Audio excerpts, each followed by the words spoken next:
These are a stock item set of cabinets in stock laminate countertops. A couple things to show you there. You've got all your finished top moldings, margins on both sides of the windows, corner angle cabinet. Customer's going to do a custom hood above the stove, custom hood area. So we've left that with two 30-inch standards to keep the space open. Refrigerator right here, we've got a few handles that are missing. The customer's going to replace all the handles.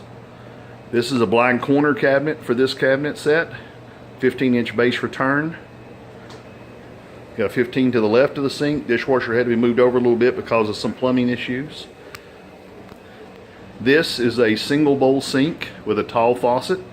It's wonderful not having that double small bowl. It's always better to have that single big bowl. Here on the island, we took a base 27,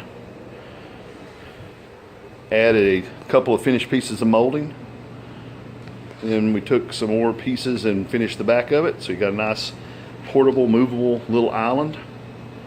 Set something hot on. And then under here,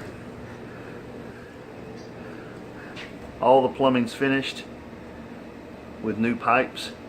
Everything's good to go. Got some sheets down to show if it's going to leak. If you have any questions about this kitchen, give Gail at the store a call at Lowe's 1890, or give me a call at 423-650-1051. Thank you very much. Have a good day.